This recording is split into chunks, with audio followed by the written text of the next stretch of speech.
প্রিয় শিক্ষার্থীরা আসসালামু আলাইকুম, আশা করি সবাই ভালো আছো। আজকে চলে আসলাম আরেকটি নতুন পর্বে। এই পর্বে আলোচনা করব অধ্যায় 1 3 পৃষ্ঠার 3 নম্বর অঙ্কগুলো নিয়ে। যে অঙ্কে লিখো এই অঙ্কগুলো নিয়ে আলোচনা করব।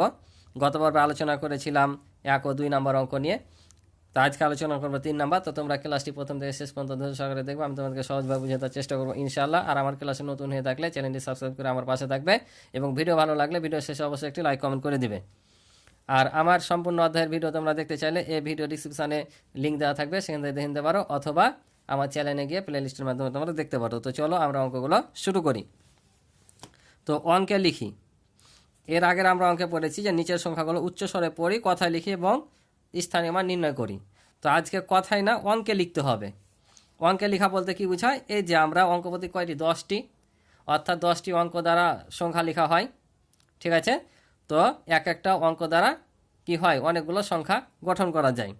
তো অর্থাৎ এগুলো হচ্ছে সংখ্যা আর এক একটা অঙ্ক, অর্থাৎ বলছে অঙ্কে লিখি, অর্থাৎ আমরাকে এভাবে অঙ্কে লিখে সংখ্যায় প্রকাশ করতে হবে, ঠিক আছে? তো প্রথম অঙ্কটা বলছে 5,57,362।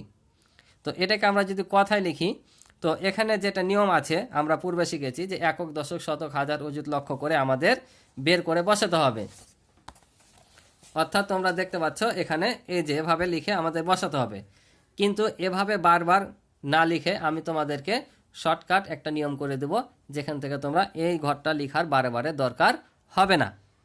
শুধু তোমরা মনে রাখবা একক, দশক, শতক, হাজার, লক্ষ করে, এটা শুধু তোমরা মনে রাখবা। এভাবেও যদি লেখো তারপরও তোমাদের মনে রাখতে হবে, ঠিক আছে না? লিখাই লাগবে মনে করে, অর্থাৎ মুখস্থ রেখে তোমাদের লিখাই লাগবে যে একক, এককের পর দশক, দশকের পর শতক।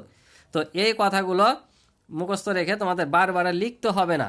আমি একটা টেকনিক শিখাবো, ওটা করলে তোমাদের ফর্মুলা অ্যাপ্লাই করবা, অঙ্কে লেখা হয়ে যাবে। তো চলো কিভাবে সেটা আমরা দেখাই। তো দেখো আমি লিখে রেখেছি 3 নম্বর অঙ্কটা, যে অঙ্কে লিখি।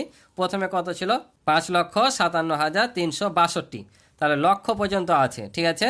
তো আমরা বলেছিলাম কি যে একক আর দশকের ঘর মিলে একটা হয়, আর হাজার আর অযুতের ঘর মিলে একটা হয়, কারণ অযুতের কোনো এককভাবে নাম নাই, ওটা হাজারের সাথে যুক্ত হয়ে হাজার উচ্চারণ হয়, অর্থাৎ চতুর্থ এবং পঞ্চম ঘর মিলে হয় হাজার। আর লক্ষ আর নিযুতের ঘর মিলে হয় আমাদের লক্ষ। তো এখানে নিযুত পর্যন্ত নাই, অর্থাৎ 7টা ঘর যদি যায় তাহলে নিযুত পর্যন্ত আসবে। তো আমাদের লক্ষ পর্যন্ত বলেছে, তার লক্ষ পর্যন্ত যাইলে আমাদের কয়টা ঘর যেতে হয়? 6টা ঘর পর্যন্ত, অর্থাৎ একক, দশক, শতক, হাজার, অযুত, লক্ষ, 6টা। তাহলে আমরা এখানে লিখবো না, এখানে আমরা তাহলে কি করব, এখানে আমরা 6টা বিন্দু নিব। কিভাবে দেখো, একক, দশক, শতক, হাজার, অযুত, লক্ষ পর্যন্ত, ঠিক আছে? এই যে লক্ষ পর্যন্ত বিন্দু নিলাম, লিখতে হলো না, এটাই তুমি ধরে নিবা যে প্রথম ঘর মানে একক, দ্বিতীয় ঘর মানে দশক, তৃতীয় ঘর মানে শতক, চতুর্থ ঘর মানে হাজার, পঞ্চম ঘর অযুত, আর ষষ্ঠ ঘর হচ্ছে লক্ষ। তাহলে একক, দশ, শতক, হাজার, অযুত, লক্ষ। এখন দেখো তাহলে আমাদের কত বলেছে? 5,57,362। এখন তুমি চাইলে এই 5 থেকেও করতে পারো, এই 5 থেকেও করতে পারো, ঠিক আছে? যে কোনো 5 থেকে করতে পারো। তো যদি এই 5 থেকে করো 62, তো 62 কত ঘর মিলে হয়? 2 ঘর মিলে হয়। কি কি? একক আর দশক মিলে, অর্থাৎ 6, 10, 2, 62। তাহলে 2 যাবে এককের ঘরে, আর 62 6 আসবে তোমার দশকের ঘরে। তাহলে দেখো 6, 10, 2, 62। তাহলে আমার একক আর দশকের ঘর শেষ, ঠিক আছে? বাকি থাকলো 300 বলেছে, 300। তো শতর ঘর কোনটা? একক, দশক, শতক, এটা হচ্ছে শতকের ঘর। তাহলে এখানে আমরা কি দেব? 3 দিব, ঠিক আছে? তারপর বলেছে 57,000। তো হাজারের ঘর কোনটা? এটা হচ্ছে হাজারের ঘর। আর আমরা বলেছি যে যখন 9 থেকে ওপরে চলে যাবে 10, 11, 31, 32, তখন এই পঞ্চম ঘর মিলে হবে হাজারের ঘর, অর্থাৎ হাজার আর অযুত মিলে হবে হাজার। তাহলে এখানে কত বলেছে? 57,000। তাহলে 5, 10, 7, 57 হয়। তাহলে 1 অযুত সমান 10,000। তাহলে 5 অযুত সমান কত? 50,000। আর এই 7,000 যোগ হয়ে কত হয়েছে? 57,000 হয়েছে, অর্থাৎ এখানে হবে 57, ঠিক আছে? আর কত বলেছে? 5 লক্ষ বলেছে। তাহলে এই যে লক্ষর ঘর, এটা আমরা এখানে 5 বসিয়ে দেবো। তাহলে দেখো সংখ্যাটা কখন হয়ে গেল, যে একক, দশ, শতক, হাজার, অযুত, লক্ষ, 5,57,362। তো আমরা যদি কমা ব্যবহার করি তাহলে প্রথমে 3 ঘর পর, তারপর 2 ঘর পর পর হয়, ঠিক আছে? তাহলে 5,57,362। আশা করি বুঝেছো। তাহলে পরেরটা কীভাবে করবো দেখো, 12,03,884। যখনই 9-এর ওপরে চলে যাবে লক্ষটা, তখনই জানবাটা নিযুতের ঘরে চলে যাবে। হাজারের ঘর যেমনই তোমার 9-এর ওপর চলে যাবে, 9,000-এর ওপর, তখন অযুতের ঘর ঠিক তেমনই 9-এর ওপর যখন লক্ষ চলে যাবে তখন জানবো এটা নিযুত পর্যন্ত আসবে, অর্থাৎ 12 লক্ষ পর্যন্ত এসছে, তাহলে আমাদের নিযুত পর্যন্ত অর্থাৎ 60টা ঘর আসবে। তাহলে একইভাবে আমরা কি করব, বিন্দু নিয়ে নেব। তাহলে দেখো একক, দশক, শতক, হাজার, অযুত, লক্ষ, নিযুত পর্যন্ত নিলাম। ঠিক আছে, এখন দেখো কত বলেছে। তুমি যদি এদিক থেকেও চাও তাও লিখতে পারবা যে 12 লক্ষ। তাহলে লক্ষ কোন ঘর মিলে হয়, লক্ষ আর নিযুত মিলে, তাহলে একক, দশক, শতক, হাজার, অযুত, লক্ষ, এটা নিযুত, এ দু ঘর মিলে কি হবে, তাহলে লক্ষর ঘর হবে, অর্থাৎ 12 লক্ষ। তাহলে আমরা এখানে 12 লক্ষ যদি বসে দিই তাহলে লক্ষর ঘর পূরণ হয়ে গেলো। এবার 3000 বলেছে, তা হাজারের ঘর কোনটা, 3000 10-এর নিচে আছে, তার মানে শুধু হাজারের ঘরে বসবে। যদি 9-এর উপর হতো 10, 11, 12, 25, তাহলে কত হতো, এই চতুর্থ আর পঞ্চম ঘর মিলে হতো, অর্থাৎ হাজার আর অযুতের ঘর মিলে। কিন্তু এখানে শুধু 3000 বলেছে, তাহলে একক, দশ, শতক, হাজার, অর্থাৎ এখান থেকে শুরু 3000 বসিয়ে দিলাম। তারপরে কত আছে 800, তাহলে শতর ঘর কোনটা, 3 নাম্বার এটা, তাহলে 800 বসিয়ে দিলাম। 84, তাহলে 84 কত হয়, 8 10 4 84, অর্থাৎ দশক আর এককের ঘর মিলে 84। এখন এই যে এখানে একটা ঘর ফাঁকা থাকলো, এখানে তো কিছু বলেনি, যদি 10,000 20,000 এমন বলতো তাহলে এখানে হয়তো 2 হতো 3 হতো, কিন্তু যেহেতু কিছু বলেনি এ ঘরটা কি করব, এ ঘরে একটা শূন্য দিয়ে পূরণ করে দেবো। ঠিক আছে, তাহলে আমাদের গঠন হয়ে গেল যে 12,03,884।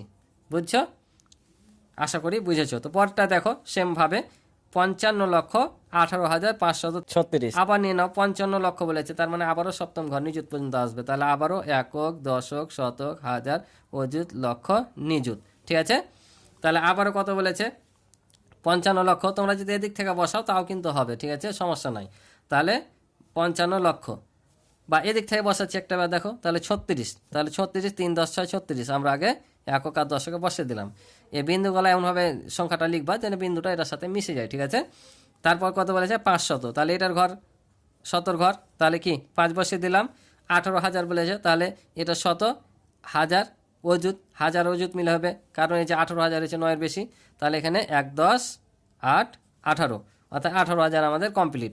তারপর 55 লক্ষ বলেছে, এই যে এই দু ঘর হচ্ছে লক্ষর ঘর, এখানে আমরা 55 বসিয়ে দেবো। ঠিক আছে, তাহলে আমাদের অঙ্ক কমপ্লিট। তাহলে এখানে কত পেলাম দেখো, 55,18,536।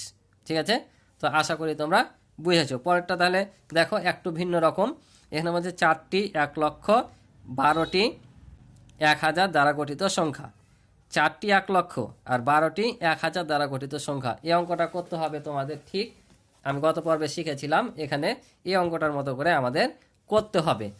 তো দেখো এখানে কিভাবে করব, এখানে 4টি 1 লক্ষ বলেছে, 4টি 1 লক্ষ, তাহলে আমরা যদি 4টি 1 লক্ষ যোগ করি তাহলে কত লক্ষ হয়, 4 লক্ষ। আমরা যদি 4টি 1 লক্ষ যোগ করি তাহলে হবে 4 লক্ষ। তাহলে এখানে যদি আমরা 4 লক্ষ বসাই, তোমাদের নোট করে দেখাচ্ছি, বসানোর জন্য 5টা শূন্য লাগবে, 1 2 3 4 5, তাহলে 4 লক্ষ। আবার বলেছে 12টি 1000, তাহলে 12টি 1000-এ কত হয়, 12,000 হয়, কারণ একটি 1000 সমান কত, 1000, তাহলে একটি 1000 সমান যদি 1000 হয়, তাহলে 12টি 1000 দ্বারা কত হবে, 12,000 হবে। তাহলে আমরা এখানে 12,000 বসাবো, তাহলে কত হবে, একক, দশক, শতক, হাজার, অযুত পর্যন্ত আসবে, তাহলে এখানে 12,000 আমরা বসে নিলাম। আর কিছু বলেছে কি, আর কিছু বলেনি, এটা দ্বারা গঠিত সংখ্যা, তাহলে এই দুটো এখন যোগ করে দেবো। তাহলে যোগ করলে হয় 0 0 0 2 1 4, তাহলে কত পেলাম দেখো, 4,12,000 পাইলাম আমরা। 4টি 1 লক্ষ আর 12টি 1000 দ্বারা গঠিত সংখ্যা হচ্ছে 4,12,000, তাহলে আমরা এখানে বসে দেব 4,12,000। ঠিক আছে, এটা হচ্ছে আমাদের অ্যান্সার। দেখো একক, দশ, শতক, হাজার, অযুত, লক্ষ, তার লক্ষের ঘরে আছে 4টি 4 লক্ষ অর্থাৎ 4,000, আর হাজারের ঘরে আছে দেখো 12টি হাজার অর্থাৎ 12,000। আশা করি বুঝেছো। পরেরটাও সেম একই রকমভাবে, যে 18টি 1 লক্ষ, 73টি 1000, 6টি 100 ও 34টি 1 দ্বারা গঠিত সংখ্যা। তো এটা যদি আমরা করি তাহলে নর্মালি দেখো যে 18টি 1 লক্ষ, তাহলে কত হবে, একটি 1 লক্ষ সমান হচ্ছে 1 লক্ষ, তাহলে 18টি 1 লক্ষ সমান কত হয়, 18 লক্ষ। তাহলে এখানে আমরা 18 লক্ষ লিখে নেব। অন্য পৃষ্ঠায় গেলাম না, আমি এখানে তোমাদের ছোট্ট করে দেখে দিই জিনিসটা। তাহলে 18 লক্ষ লিখলে কি হয়, নিযুত পর্যন্ত আসতে হয়, তাহলে একক, দশ, শতক, হাজার, অযুত, লক্ষ, নিযুত, তাহলে 18 লক্ষ হয়ে গেছে আমাদের, কারণ 7টা ঘর পর্যন্ত আসতে হবে। এবার 73টি 1000, 73টি 1000, তাহলে একটি 1000-এ হচ্ছে 1000, তাহলে 73টি 1000-এ কত হবে, 73,000, তাহলে একক, দশক, শতক, হাজার, অযুত পর্যন্ত আসবে, তাহলে এখানে আমরা 73,000 লিখে নিব। তারপর 6টি 100 আছে, তাহলে একটি 100 সমান 100, আর 6টিতে কত হবে 600। তাহলে এই যে আমরা 100 পর্যন্ত বসে নেব। তারপর কত আছে 34টি 1 আছে। তাহলে 34টি 1 মানে কি, একটা একে 1, তাহলে 34টাকে কত হবে 34ই হবে। তাহলে এখানে আমরা 34 বসে দিই। তাহলে এখন যোগ যদি করি তাহলে দেখো 4 3 6, আবারও 3 নেমে যাচ্ছে, 7 নেমে যাচ্ছে, 8 1 নেমে যাচ্ছে। তাহলে 18টি 1,73,1000, 6টি 100 ও 34টি 1 দ্বারা গঠিত সংখ্যা হয়েছে দেখো 1 10 শতক হাজার অযুত লক্ষ নিযুত, অর্থাৎ 18,73,634। বুঝলা, 18,73,634। তাহলে আমরা এখানে বসিয়ে দেব যে 18,73,634। এটা হচ্ছে আমাদের উত্তর। কমা বসালেও বসাতে পারো, না বসালেও নাই।